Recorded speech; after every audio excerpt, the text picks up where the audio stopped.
तो भाई लोग, इंडिया की मोस्ट एंटिसिपेटेड साईफाई मूवी कल की 2898 AD रिलीज हो चुकी है।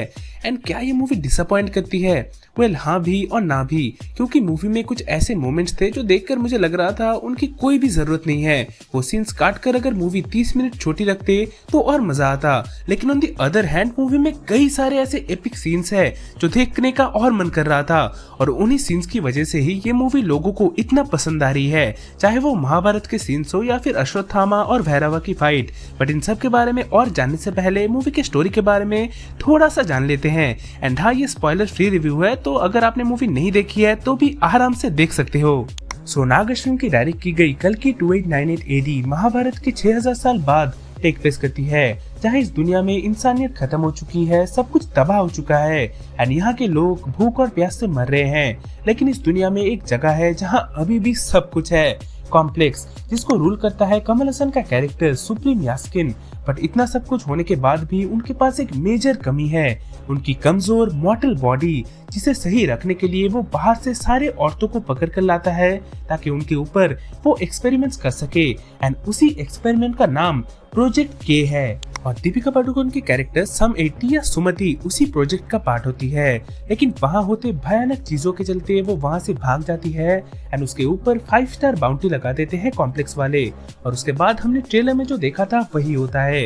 प्रभास का कैरेक्टर भैरवा, जो बचपन से कॉम्प्लेक्स जाना चाहता था, वो सुमति को पकड़ने के लिए निकल पड़ता है ताकि वो फाइनली कॉम्प्लेक्स जा सके।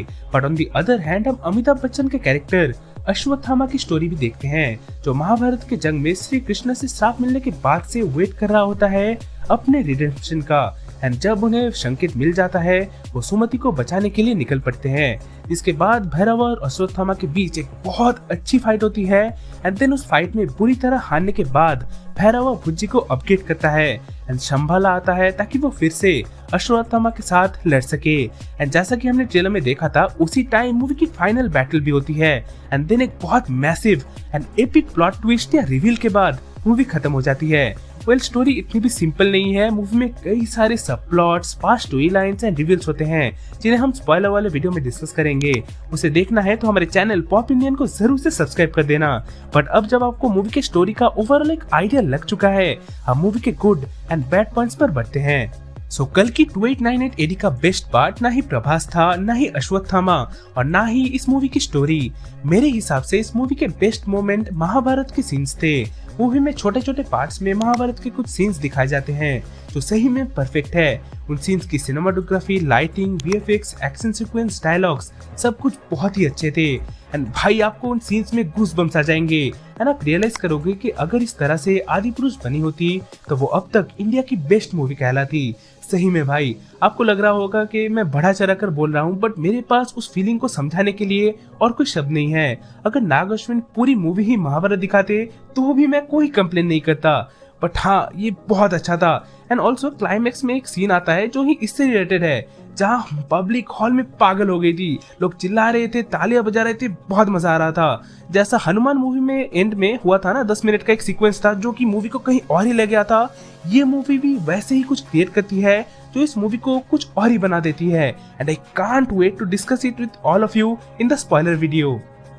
उसके बाद आते हैं अश्वत्थामा। आप लोग कुछ भी कहो, अमिताभ बच्चन ने पूरी मूवी एक तरह से कैरी किया है। जिस सीन में भी वो है, वो सीन्स अपने आप ही एंगेजिंग लगने लगते हैं। एंड यहाँ तक मैं ये भी बोलूंगा कि ये रोल अमिताभ बच्चन के बेस्ट रोल्स में से एक है। मूवी में उनकी एंट्री थोड़ी लेट होती है एंड उनके ऑलमोस्ट वही सीन्स थे जो हमने ऑलरेडी ट्रेलर में देखा था, बट फिर भी मूवी के ऊपर वो एक अलग छाप छोड़ जाते हैं। But on the other hand Prabhas का कैरेक्टर बिल्कुल उल्टा था। प्रभास के कैरेक्टर भैरवा को इन्होंने फनी दिखाया है, जो मुझे पता नहीं क्यों अजीब लग रहा था। हर एक सीन जिसमें प्रभास है, स्पेशली फर्स्ट हाफ में, वो आपको बोरिंग लगेगा। हो सकता है ये हिंदी डबिंग की वजह से हो या फिर हमने बाहुबली के बाद से प्रभास को सिर्फ सीरियस रोल में दिखाया इसलिए। बट कुछ भी हो, it felt really odd. And जैसे मूवी खत्म हो रही थी, I was getting really disappointed seeing his performance. But climax का सीन, जैसा मैंने पहले बोला था कि ये सब कुछ बदल देता है, आई रियली मेंट सब कुछ। क्योंकि लास्ट में जो प्रभास हमें दिखता है, वो प्रभास को देखने के लिए कई प्रभास के फैंस बाहुबली के बाद से तरस गए थे। एंड मैं पर्सनली प्रभास का हार्डकोर फैन तो नहीं हूँ, but this is exactly how I wanted to see Prabhas. दिल खुश हो गया भाई। देन उसके बाद एक्शन सीक्वेंसेस की बात करें तो it was really bad in many places. Mahabharat के सीन्स को अगर छोड़ दे तो मूवी का एक्शन बेकार है, उसमें क्लियर वायर वर्क दिख रहा था, कई प्लेसेस में वीएफएक्स भी क्लियर नहीं है एंड कोई भी एक्शन सीक्वेंस स्टैंड आउट नहीं करता। ऑफ कोर्स इन्होंने मेहनत बहुत किया था बट मूवी का एक्शन रियली मिड था। ऊपर से वेपन्स, भाई यार इसका जब फर्स्ट टीजर आया था तब से हम कंप्लेन कर रहे थे कि वेपन्स फेक लग रहे हैं, बट कुछ इम्प्रूवमेंट्स करने के बाद भी मूवी में वो फेक ही लगते हैं जो एक्शन सीन्स को और ज्यादा डाउनग्रेड कर देते हैं। भाई लिटरली जब लास्ट क्लाइमैक्स में फाइट हो रहा था वो लग रहा था ये लोग खिलौने से फाइट कर रहे हैं।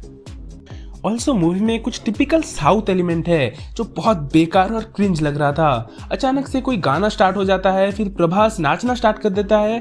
भाई आप एक प्रॉपर साईफाई डिस्टोपियन मूवी बना रहे हो, ये सब रबड़ी रोना करने की क्या जरूरत है। ऊपर से वो दिशा पाटनी वाला पूरा सीक्वेंस बिल्कुल अननेसेसरी। फर्स्ट हाफ में 30-40 मिनट अगर काट भी देते ये सब अच्छा लगता। मूवी का सेकेंड हाफ अच्छा था और एंडिंग स्टिक करती है एंड इसीलिए मूवी अच्छी थी, वरना ओवरऑल जो फर्स्ट हाफ था ना इसका बहुत ज्यादा डिसअपॉइंटिंग था। ऊपर से उसके साथ प्रभास की कॉमेडी, वेल मैं मानता हूँ कि कुछ 2-3 पॉइंट्स में कॉमेडी सही में अच्छी थी। लाइक फॉर एग्जांपल जब प्रभास और अश्वत्थामा के बीच फाइट हो रहा था तब दोनों एक दूसरे को पंच करते हैं एंड वहाँ अश्वत्थामा इतने जोर से मारता है तो प्रभास पीछे जाके बोलता है कि बहुत जोर से मारा। वो सब सीन्स बहुत अच्छे थे बट बाकी के जितने भी कॉमेडी सीन्स थे वो बहुत ज्यादा फोर्स्ड फील हो रहे थे और ये सब चीजें डायरेक्टर की कमियों को दिखाता है, चाहे वो प्रभास की एंट्री हो या फिर बाकी के अननेसेसरी सीन्स। ये छोटी छोटी गलतियां मूवी के ओवरऑल एक्सपीरियंस को बिगाड़ देती है।